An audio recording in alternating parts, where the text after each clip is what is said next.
You can all join palms and repeat after me. I take refuge in the Buddha. I take refuge in the Dharma. I take refuge in the Sangha. Keeping the palms joined.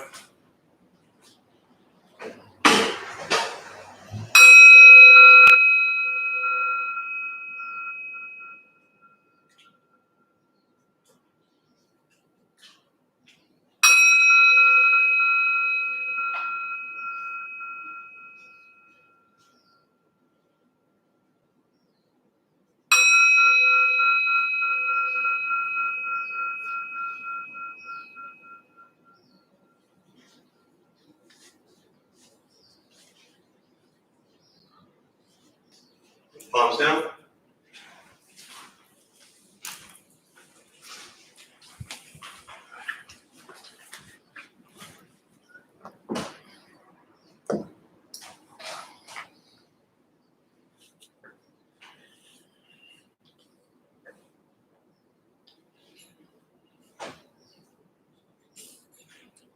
And good morning, everybody. Good to see you all here. Thanks for showing up. Another week I don't have to sit here and talk to myself, which is nice. I appreciate those of you who came together that I split apart, nothing personal. It's only an hour, and I promise you can return back to sitting close to each other. And whenever there's a talk out there, I don't think it was a TED Talk, although it could have been. He might have been retired. Military general, I believe, but the title of the talk was something to the effect of "Make your bed every day." Anyone familiar with that? Seen that? Mm-hmm. Am I remotely close to the title? Right? Mm-hmm. And I think he even turned it into a book I saw recently. I'm not sure, but it's and where did he give it? Was it at a college graduation? Right? Yeah.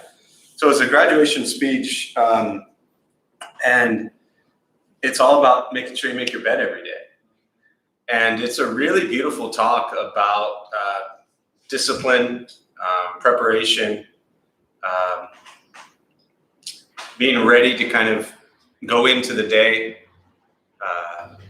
It's I found it very Buddhist as far as discipline and structure, monastic life, military life, prison life. These elements all have a lot of similarities with regards to structure and discipline. And I always like bringing things up like this, especially for those who might be brand new or newer to Buddhism, to remind you that the Buddhist practice is not like, there's this phrase, letting go. And I've never liked that because it almost sounds as if you don't care. And letting go doesn't mean you don't care, just like the idea that Buddhist practice is just kind of getting rid of everything and that nothing matters anymore and I'm just going to float through. And that couldn't be further from the truth. The practice is really keep all that you have if you want it.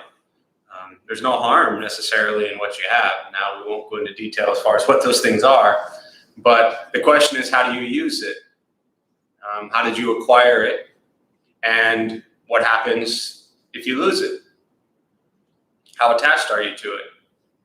And so this idea of the things we have and how we acquire them and how we use them and what we do with them, to me, is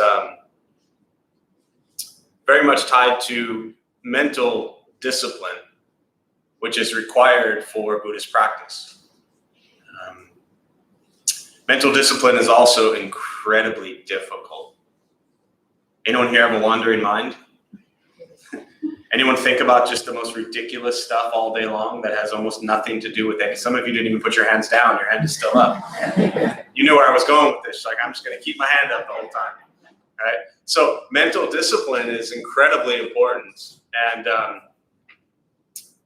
taking care of the things that are around us and our surroundings are very important. I've often joked over the years about how people will come to temple to clean, and especially those who've come as couples, and one will say to the other, like, hey, how come you want to clean at temple, but you won't clean at home? Or very often people will run out of their house, which is a mess, and they'll come here and they're like, yes, I want to clean for 45 minutes. It's like, dude, why don't you go clean your bathroom? We actually did that on our day of silence, which I know many of you are waiting for us to bring back, which hopefully will come back at some point. But we do monthly day of silence retreats. And in that period of time, there's a work period. And it's an opportunity to just mindfully clean. It also is an opportunity to get up and stretch your legs. So when we held it virtually, we did this here with Temple and also with the college group. The cleaning period meant you had to get up into your own house and go clean whatever, your fridge or your bathroom or your room or whatever it was. So it was kind of neat because you got all these faces on the screen, and then, all right, now go clean, and everybody disappeared. There's a good chance some of the college kids just went back to sleep for 30 minutes, but you never know. So discipline, if you get a chance, I'm sure if you Google college graduation, make your bed, military general, you'll get the talk. It's really kind of, I think, very motivational and inspiring. So, all right, with that, we'll go ahead and we'll start. Meditation practice, a couple things to tell you before we begin. Nothing's going to happen to you. You're not going to float away. You won't have any mystical, magical experiences. The mind that races all day long is not going to shut off. Don't judge your practice. When you don't ask yourself, is it working or not working? Are you doing it right or wrong? We're just going to sit. We're going to breathe. You'll hear sounds inside, sounds outside. This is life. Life is filled with chaos, and the practice of meditation is learning to get quiet and still within all that chaos. So posture, if you're on a cushion, often it helps slide into the front third, pushing the stomach forward. Allows the back to straighten. Shoulders are relaxed, hands are on the knees or in the lap. Same thing if you're on a bench or a chair, pushing the stomach forward, relaxing the shoulders.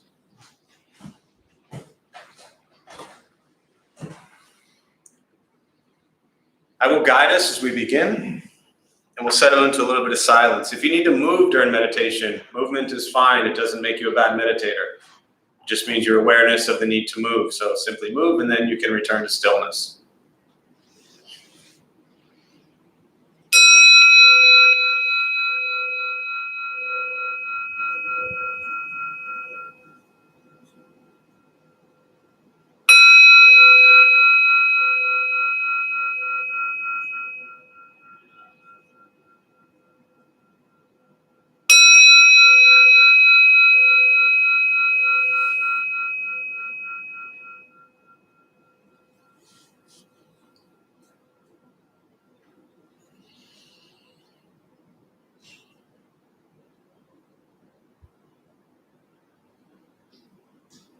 And starting with the eyes closed, if comfortable, or slightly open.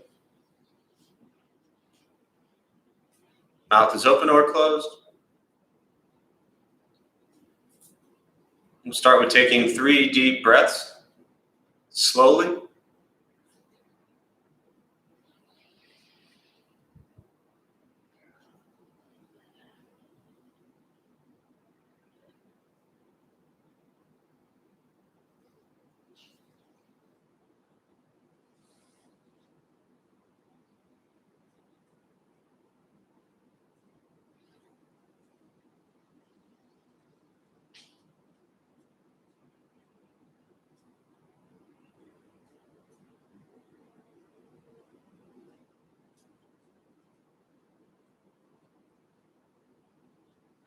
And eventually, settle into a natural rhythm of the breath.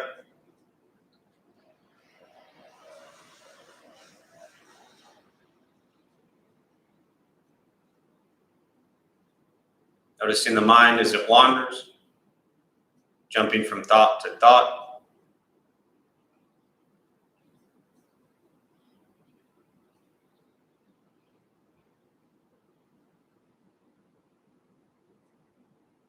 Start with gently guiding the attention, focus, to the stomach or chest.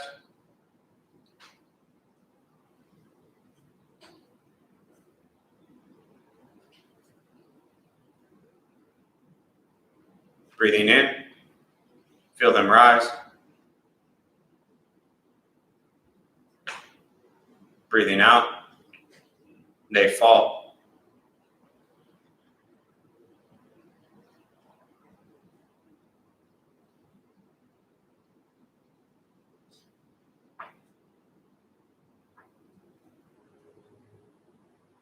Simply continue this practice, observing sensation of breath.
As the mind wanders, lost in thought,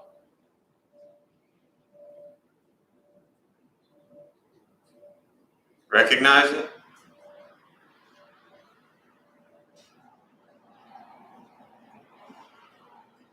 Release that thought.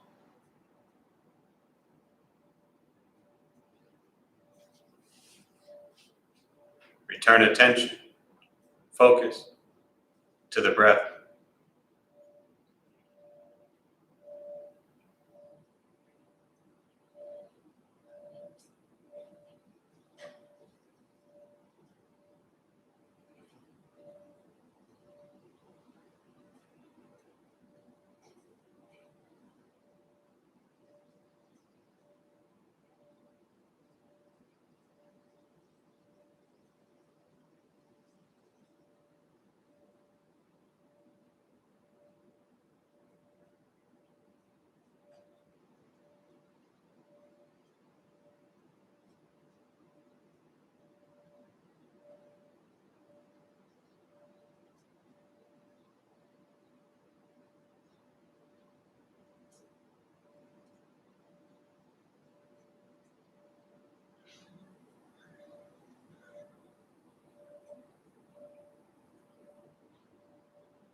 Where's your mind?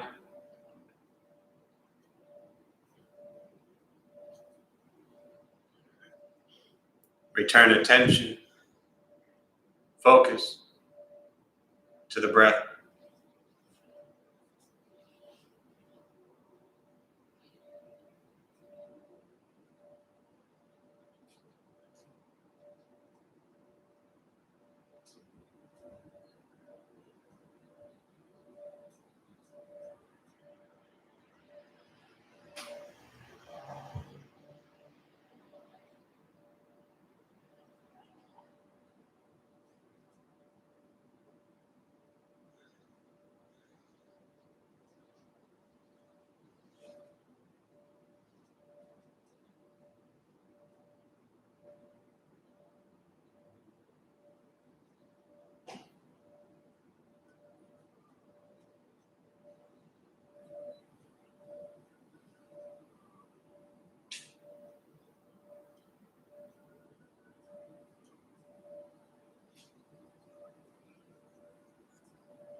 Letting go of expectations. Letting go of judgment with the practice.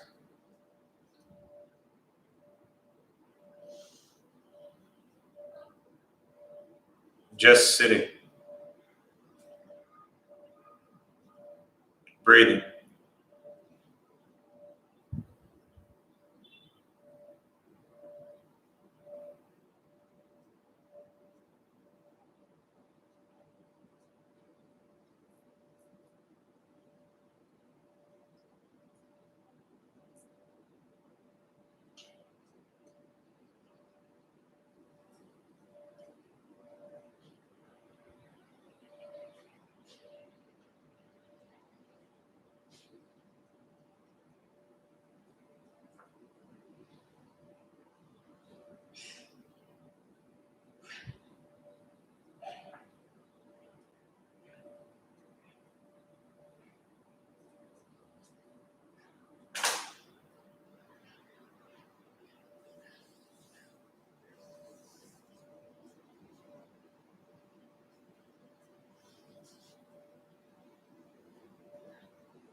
Learning to be comfortable in stillness, in quiet,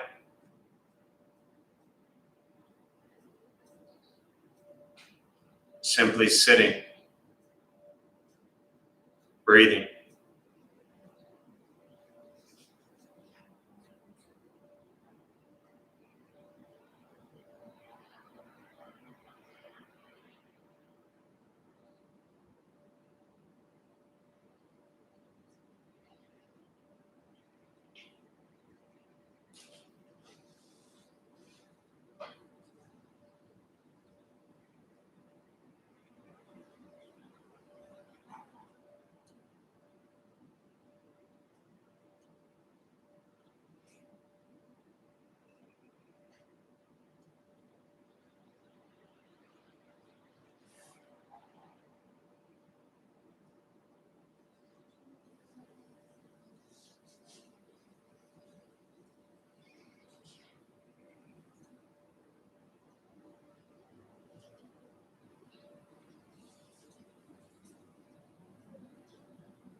And with the body still, rested, and the speech quiet, aware of all sounds,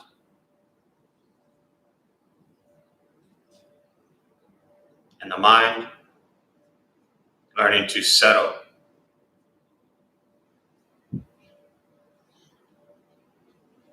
Know what it's like to just sit and breathe.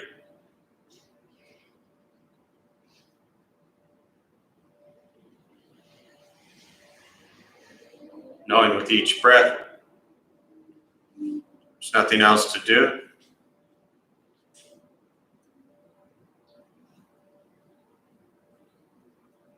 Nowhere else to go.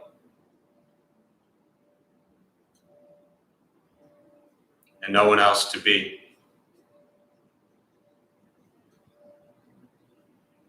Everything beautiful, exactly as it is. Sitting, breathing.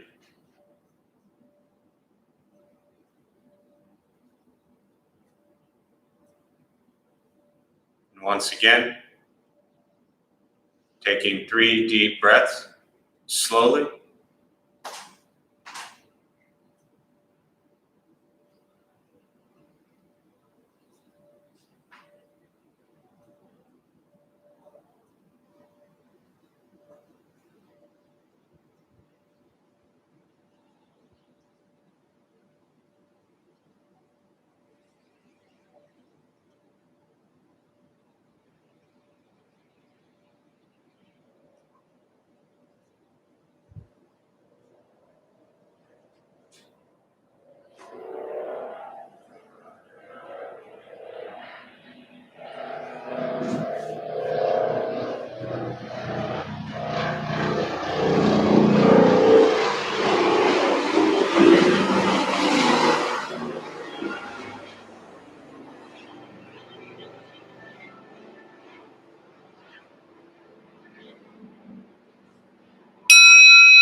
And as you slowly open the eyes,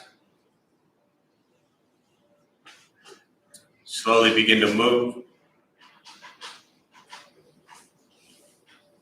And most important, with the practice of meditation, is to recognize how you feel now, immediately after.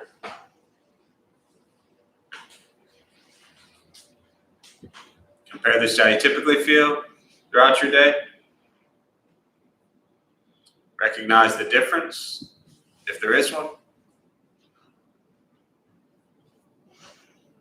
Ask yourselves how you prefer to feel every day for the rest of your life. And realize however you feel now, if it's quiet, calm, and still, or a busy mind, racy mind, whatever you're sitting with at this moment, has nothing to do with anything I said. It's nothing to do with how we sit and hold the hands across the legs. It's nothing to do with the sounds around us or anything else for that matter. It's everything to do with your own mind and your own mind's reaction to an external condition. This is what the Buddha called pratitya samuppada. It means dependent origination. This is the basis of the Buddha's awakening. The word Buddha simply means awakened. He was a human being, no different than any one of us, who began to understand why he suffered, why he got angry, sad, depressed, stressed, anxious. He began to understand the causal relationship of all phenomena. What that means very simply for all of us, regardless of where you come from or what you believe in or where you think you're going, your whole life is filled with things that happen. You react. More stuff happens, more reactions. That's what we get. This practice is learning what it's like to respond to something quietly, peacefully, still. Because for most of us, the way you responded to the last 20 minutes is quite different from how you respond to everything else that's happening throughout your day. And so all we're working on is closing the gap where the way you feel now is closer to how you feel always. Just as driven, motivated, productive, successful, whatever that means to you in your respective lives. But with a mind that's steady, clear, focused, distracted by nothing, disturbed by no one. This practice is not easy. It's not necessarily fun. Meditation is not an escape. It doesn't fix things. It makes you become aware of the present moment so you can observe what you think, what you say, and what you do in the present moment. And hopefully make changes in your life that have an impact on your life and the life of those around you. Meditation is free. Buddhist practice is free. Sitting, breathing, learning to be kind to yourself and everybody else you encounter every moment of your life. And that's why it's so easy. You just have to be nice to people all day long. You all look like a nice group of people. You can be nice to people. Even under the mask, I can see how big you're smiling. And now she's laughing. Because you know how hard that is. It's difficult. I mean, really, you can boil it down to just that simple. Can I go through each day and be nice to people, including myself? Once we stop trying to change, fix, control, manipulate everything around us and everyone around us, which is where we spend so much of our time, hoping they do this, hoping they do that, wishing they would do this, wishing they would do that. We spend so much time wrapped up in other people's stuff. This practice is becoming aware of your own, your thoughts, your words, your actions, and making changes in your life. The only thing I want to introduce today, a lot of you especially if you've been coming here for a while, I really just talk about the same things every week in just different ways. But just to introduce for those who might be brand new to Buddhism, and as we've reopened after being closed for 16 months, we are seeing a lot of new people, which is wonderful. We've always seen a lot of new people, but I think when people are isolated a lot for 16 months and stuck with themselves, you can only do that for so long for most people without going completely crazy. And that has led a lot of people to search and seek something to bring a sense of peace and happiness into their lives. And in talking to enough people who are brand new to it and just being around this stuff long enough, it really has, this pandemic that we're still in has created these conditions where people are seeking and craving a sense of peace in their own life, potentially more than they ever have, at least in our lifetimes, the things that we've experienced.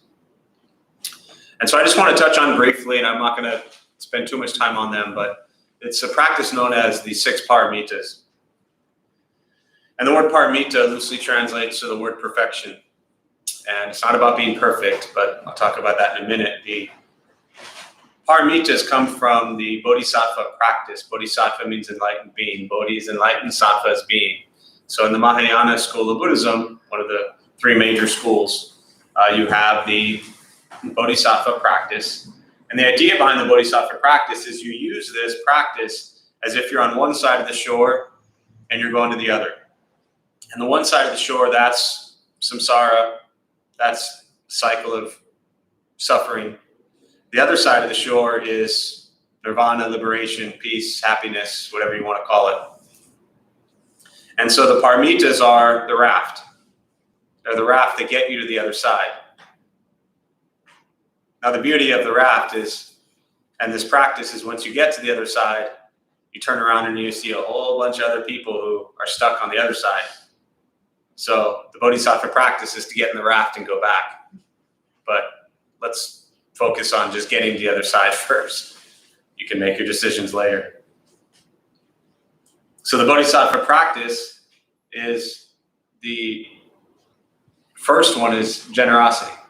And it comes from the word dana. And it means to give, right? To give time, to give attention, to give hugs. Not so much currently these days. To give love, to give smiles, to give an ear to listen to, right? The Buddha taught that there are three factors for dana, for generosity: pleasant before, pleasant during, and pleasant after. So the practice of giving is really understanding that, do you feel pleasant before, pleasant during, and pleasant after? It was a Sri Lankan master years ago. He gave a great talk about giving, and he said it's like buying a bike for a child. You know, it could be your child, or, you know, niece or nephew or whatever, any child. And you're out buying the bike and you're happy, feeling pleasant, looking for the bike. You then purchase the bike, you give the child the bike, and you're pleasant during. And then after, you see the child ride off on the bike and you feel pleasant after. And I thought that was a really beautiful description of what the true meaning of dana actually is. Generosity, and I just told myself mentally that I won't stress this too much, but generosity and dana, I think, is the most, next to the word karma, is the most misunderstood and mistaught and misrepresented word in Buddhism in the Western culture. Dana, generosity, really has nothing to do with money. Sure, it's a small piece of it, but it's not about that. And often in our culture, we think of giving, often I start this talk and I say, when I think of giving, what do you think of? And immediately people just say, money, right? This is not what the Buddha was talking about. He actually encouraged his disciples, the monks and nuns, to not teach generosity until after people had supported them, because he didn't want the monks and nuns to use the practice of giving, or the teaching of giving, to manipulate others. So this culture tends to, within Buddhism, really ruin the teaching of dana and generosity. And they use the word dana and they translate it to money. And it's not. It's really kind of sad that it's done that way. But dana is, you go, okay, I guess I am expanding on it now, but a lot of Buddhist places, what they do is they give what they call a dana talk. And they say, okay, now here you go, you're laughing again. I've spent too much time around Amy, right? They give what they call a dana talk, and they open up your hearts and they make you feel all good and warm and fuzzy. And you're like, I love this Buddhist stuff and I love this, whatever. And then they say something to the effect of, Now let me teach you about dana. Dana is the Buddhist teaching about giving. And now that you've all come here and received, now here's your chance to give. And oh, by the way, don't let the donation basket on the door on your way out hit you on the head, right? That's what Buddhism in the West has done with the teaching of dana. And it's really kind of disgusts me to the core. Because they've taken the very first thing. The Buddha said the root cause of suffering is greed. It's the second noble truth. And the way you overcome greed is to give. And yet what we've managed to do in this culture is manipulate giving in Buddhism to mean money. So misguided, so untrue, so dangerous and toxic as a teaching. So pleasant before, pleasant during, pleasant after. Guilt should not be involved in giving to be true dana. Obligation should not be involved in giving to be true dana, right? And you can look at dana giving in your own personal life. I just bring this up as an example because I think it's important for people to know from a Buddhist lens. But look in your life. I'm sure everyone in this room has given to family or friends or loved ones or strangers, and it's always not from the greatest place. Sometimes it's out of guilt or pressure or obligation. Still giving, still can be beneficial. Doesn't mean there's anything wrong with it. Again, it comes back to making sure you're not trying to be like perfect little Buddhists, right? If you've given today to someone out there and you felt obligated to do it, I'm not saying you're a bad person for doing that. I just want to clarify this. What I'm saying is that what the Buddha was teaching about dana is very different. So no guilt, no pressure, no obligation. Give to people and friends in your life and loved ones and strangers when and how you are inspired and moved to do so. That's really important. So that's generosity, dana. Second one is morality. It's the second of the Six Paramitas. And this is your moral, ethical conduct and behavior. It's a great Tibetan nun, Karmalekshi Soma, gave a talk years ago at UCSD to the Buddhist group there. And she said the problem with Buddhism in the West is that we take mindfulness and we think that's it. And she said we could mindfully rob a bank, right? You can mindfully do lots of really dangerous, harmful things. But mindfulness without moral, ethical behavior is not Buddhist practice. So keep that in mind. It's not just being mindful as you go through your day. It's adding the moral, ethical conduct and behavior to your actions. This is morality, incredibly important. The third one is patience. I always like to ask or share when I introduce patience to have it for yourself first. Very often people who end up in places like this, for whatever reason, tend to lack patience with themselves. So it's really important to have patience for yourself as you go through your life, not just a spiritual practice, but everything you're doing. And then once you learn to cultivate a practice of patience for yourself, you also begin to recognize that it might help sometimes to have patience for others. Because those other people, they're just human beings struggling and suffering through life just like you are. They're no different than you are. Anyone here judge people? Right? So all of a sudden we judge people and we're like, I'm not going to have patience for them. They're terrible. But have we never done anything that was a little off? I know I have. There's no scales really to judge this, but in most spaces I sit, I'm pretty sure I've probably done more wrong than most people in this room, or caused more harm, or both. Right? So this is important to understand, not to judge people. I've never murdered anyone, so if you've done that, then you got me. But other than that, right?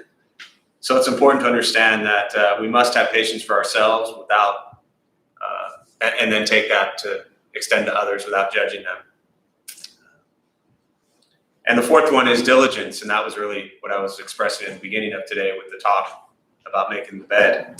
To be diligent in your life, to work hard, again, not just with your spiritual practice and meditation and Buddhist teachings, but in everything you're doing, just work hard at it. Obviously trying to apply right intention, but coming out of suffering and waking up to your own misery and learning to live a peaceful, happy life, it takes a lot of work. It's not easy. It's not a quick fix. So it is a lifelong journey, so continue to work at it. Concentration is the fifth one, and this is what's fascinating to me always when I do a talk like this or on the Eightfold Path, is what do you think leads so many people to Buddhism? What's one thing people are searching for in their lives other than happiness? Peace. Peace.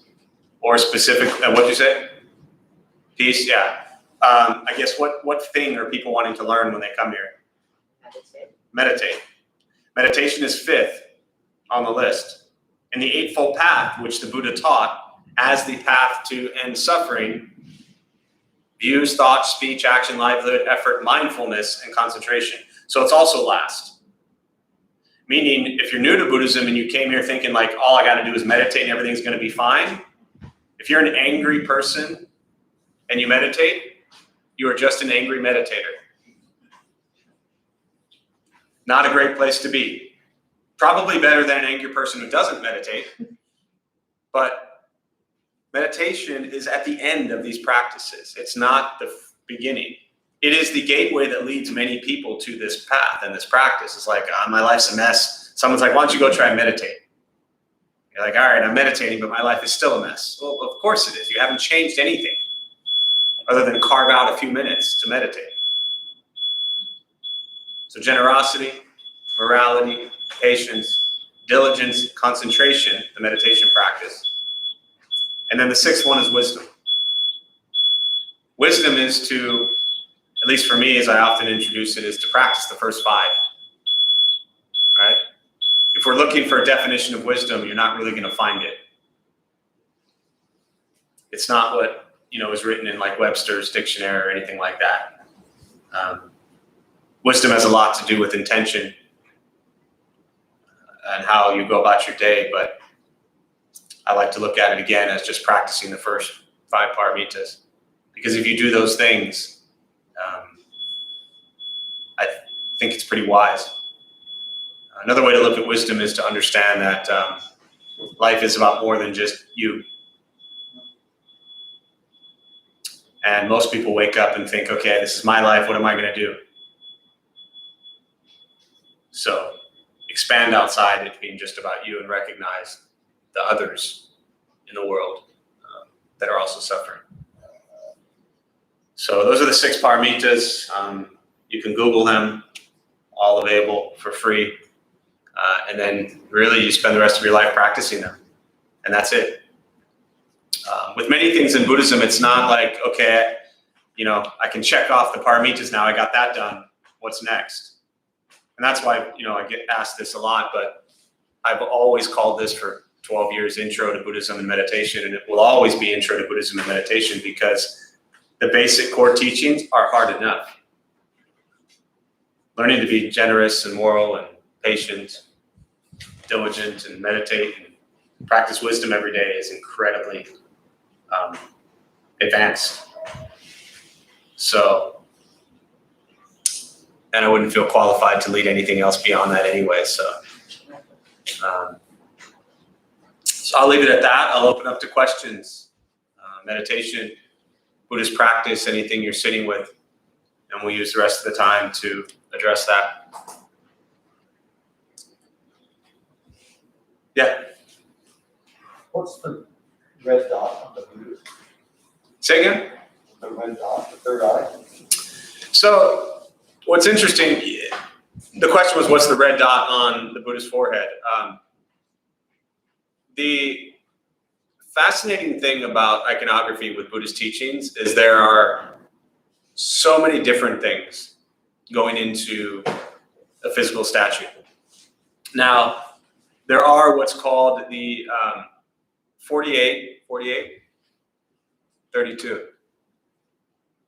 32. Amitabha had 48 great vows. There's 32 marks of existence that are metaphorically describing the Buddha, right? Really long ears, so the Buddha could hear everything, right? webbed feet, webbed hands, so the Buddha could move rapidly, quickly to share the Dharma.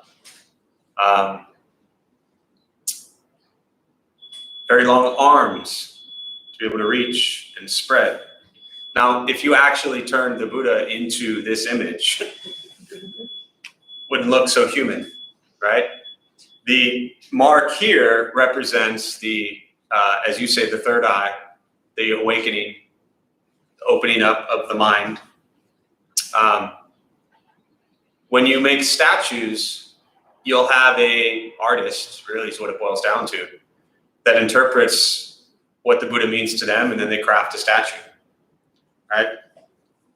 One thing specifically I always like to point out is, which is shocking for many, if you're not aware, one of the 32 marks of existence of the Buddha on his chest was what? Swastika.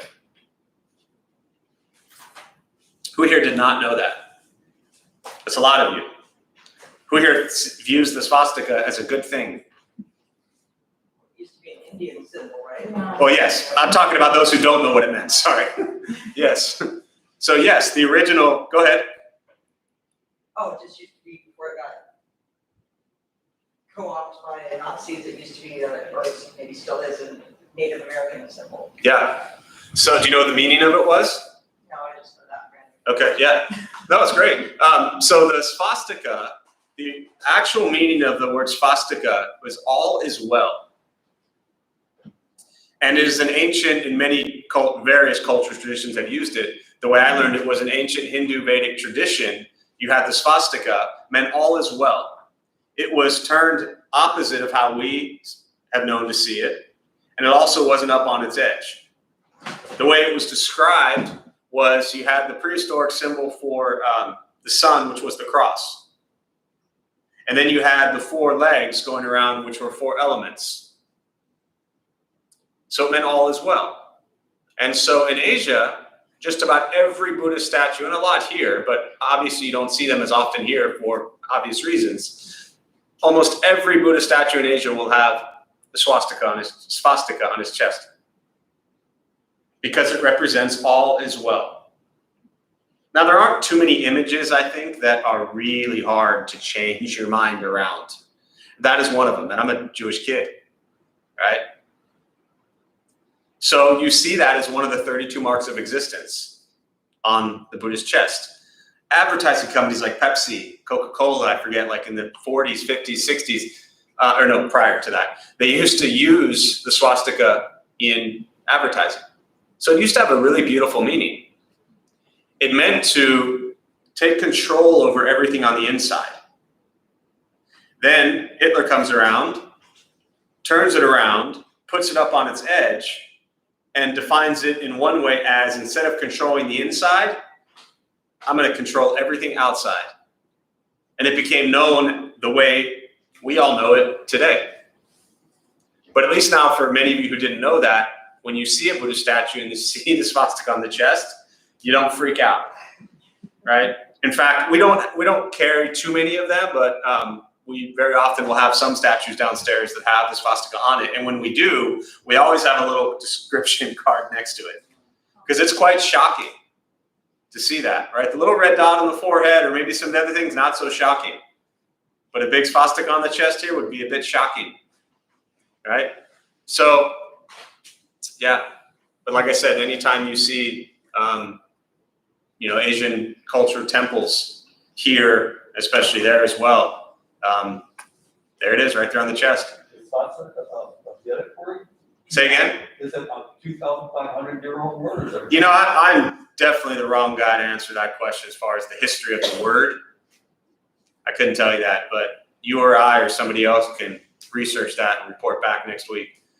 Yeah, I don't know the history of the word itself. Definitely not that smart. Yeah. Oh, do you know? Yeah. No, I have a question. Okay. Yeah. Go ahead and then out. Yeah. Go ahead. When you say 32 signs of existence, what does that mean by existence? Is that like identification? Yes. Literally, it's written as 32 marks of existence, and it's saying that these 30. If you see a Buddha, if there is a Buddha, the Buddha will have these 32 marks of existence. But again, I don't take things so literally, because the Buddha, Siddhartha Gautama, who was a prince, was just a dude. So he wasn't roaming around India for 45 years teaching with webbed feet and hands or a swastika burned into his chest, right?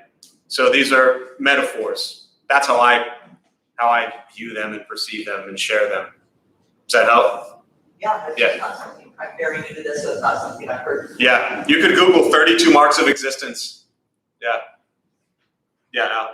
Is the use of the swastika still in production now that the symbol has Oh, yeah. a different meaning? Yeah. Can't they just say, let's not do it anymore? Why? Because it's offensive to about 98% of the world. And the other 90%. That's everyone actually- knows it was a good thing at one time. Okay, so what you're saying is, and again, I'm gonna argue with you from a Jewish kid. I'm gonna defend the swastika here, right? Yeah, here's two Jews arguing over the swastika on the Buddha, right? I knew that too. I don't know why I didn't just say that, right? Let me be very clear. One thing, this is to challenge you out, who I know loves being challenged so much. Just because people aren't educated on the real meaning of what it is, does that mean we should abandon it? One, don't answer that, just something to ponder. Two, just because it's had a meaning for the last 80 years as one thing, if it is a 2,000-year-old symbol, it had a meaning for 2,000 years, and now it's had a meaning for 80. 2,000 is a lot longer than 80. Again, I'm not justifying this in any way. You've heard me say this a lot. My master always said, do not look for answers. Think about the way you ask questions and explore it this way. And three, the symbol of the swastika from the Buddha and the symbol of the swastika from the Nazis is different. The average eye will not see it differently. I get that. But he turned it around and he turned it up on its edge. So he changed the direction and shape of it, right? So back to your question, and I also will disagree with you and say that just because people don't know, that's coming from a welcome to America lens, right? That's coming from, I'm in America and I view this way. Well, you got 2,000 years of people living in Asian countries that view it a different way. So you can have your personal views. There's no answer to this question, but that's my personal view is I don't feel that it's a symbol that needs to be abandoned. Just because of that, I feel it's a symbol that should be explained and understood and taught and shown how one person and then what came out of that one person how dangerous they can become with the certain use of things. But I think getting rid of it actually just throws more power to the current view of what that symbol is personally. Yeah, it's like letting them win. And yeah, as a Jewish kid, I'm not a fan of that. Yeah. Oh, I thought you had your hand up, sorry. Through me. So today I did have one burning question, which Yeah. is funny, which is why does the Buddha have such long ears? Which Yes, is, now you know. He does answer Yes. it, but I was reflecting as we were talking about this, reading something from the Dalai Lama. He said that Buddhism is an Asian culture and tradition, and Westerners should find their spiritual path through their traditions. But like we were just discussing, symbols and words and the loaded meaning of those seem to be, for me anyway, like pathways of suffering. So I guess my question is, do you think that like an American kind of Buddhist practice will work given our culture of Yeah. individual liberty and all this? So to sum up the question, I'll close with this. You read something about the Dalai Lama talking about Buddhism being a history of Asian culture, and that Americans should also seek through their own, cultural, spiritual paths. And your question is, do I think there should be an American version of Buddhism? Or will it work? Say again? Will it work? Will it in our work? culture? The last thing I want, personally, is this country taking something that is 2,500 years old and making it American. So what I am a fan of, and this is throughout history with Buddhism, and in brief, and I'm not, the Dalai Lama is a living bodhisattva, brilliant, so I'm not one to like, the Dalai Lama is very skillful. I've talked about this before. He wrote a book called The Art of Happiness, and it became a bestseller in America, right? Buddhism is not about happiness. So you have like the spiritual leader of Tibet, the most well-known Buddhist person in the world, and the title of his book is Art of Happiness. He's no dummy. He knew what he was doing, right? My view on that is he knew that if he said something is happy and we can turn it into an art form, Western people will eat this up and read it. And you know what they're going to read? They're going to read Buddhist teachings that are telling you to stop seeking happiness. Okay? So my message there is really for you to not always take what some enlightened, beautiful, wonderful master like the Dalai Lama says and take it so literally. There's a lot there. So the question around Buddhism and American and Buddhism in America, this for me has been the last 18 years of my life is exploring that, right? I default to a couple things. One, you look at what when Buddhism left and went into China. Okay, so about 600 years after the Buddha died, Buddhism goes north into China, Japan, Korea. And as it entered into China, what you had in China at that time was Taoism, Shintoism, and Confucianism. These are the predominantly spiritual practices in China at the time. Here comes Buddhism around the turn of the century. And it meshed with those religions and those spiritual practices. It didn't destroy them. It didn't take them over. It didn't go to war with them. It didn't kill them, right? It didn't say we are the best and you should abandon yours. They found ways to mesh Buddhism into Taoism, Confucianism, and Shintoism, right?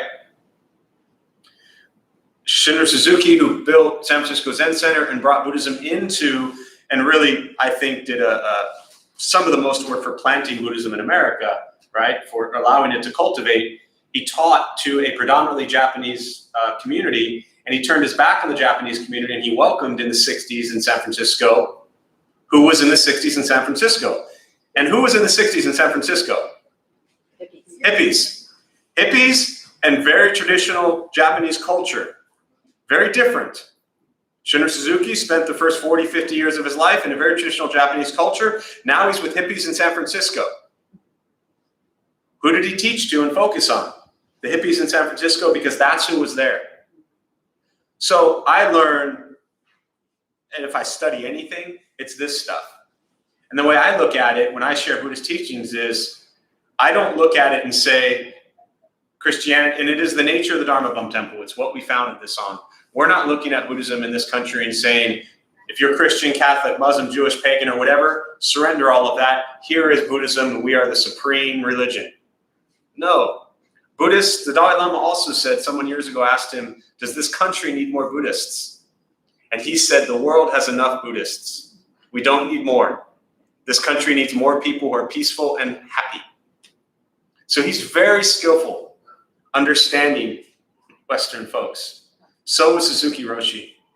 And what I've learned from that in creating this place is that the people who come here, most of you, how many Buddhists are in the room here right now?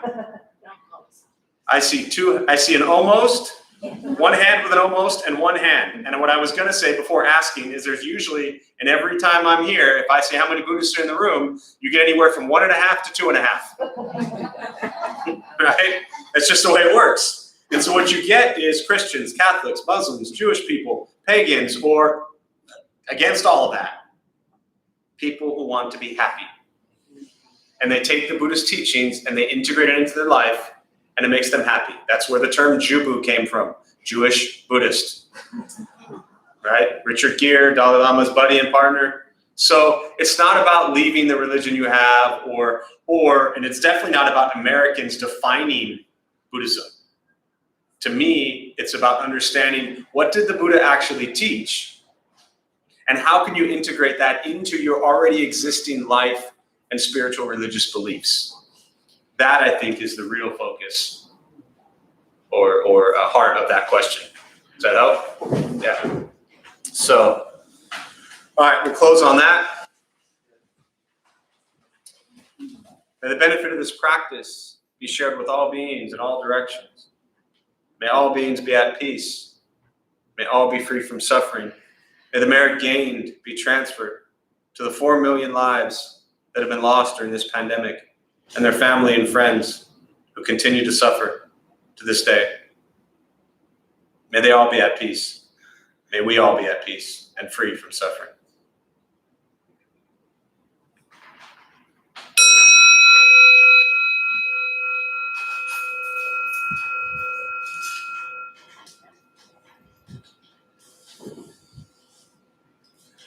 So a few quick announcements.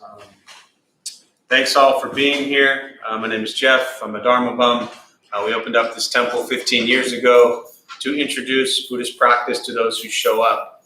So thanks for showing up. Those of us who lead, we're not monks, we're not nuns, we're not gurus, we're not masters, we're not teachers, we're not looking for students, we're just practitioners. We do our best to take our understanding of Buddhist teachings and put it into terms that hopefully make sense to those who show up.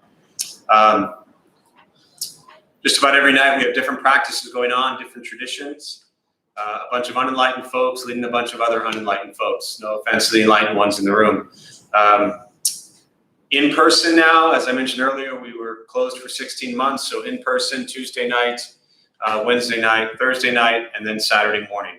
Our recovery Sangha also in person is meeting Sunday morning and Tuesday nights downstairs. Everything else is on Zoom or on YouTube. The website is the best way to see the schedule and see where or what's happening for that day. Other than that, yeah, Buddha for You, same thing, closed 16 months. We just opened that up. Saturdays and Sunday, so it's open now downstairs. We're open Saturday, Sunday from 12 to 3. And then Tuesday, Wednesday, Thursday, we open an hour before meditation. So we're open for a grand total of about 8 to 9 hours a week. But we appreciate all of you wearing masks. We appreciate you sitting the way we've situated you. I just like to share this each time. We appreciate you allowing us to scan you at the door and track your social security number and all that stuff. It just allows us to keep capacity limit here and keep it safe with 40 people because none of you want to be sitting shoulder to shoulder with 80 people next to you. So we appreciate you kind of following those guidelines. We hope someday those all go away, but it doesn't look like that's going away anytime soon. So thanks for being here. Yeah, I think that's about all.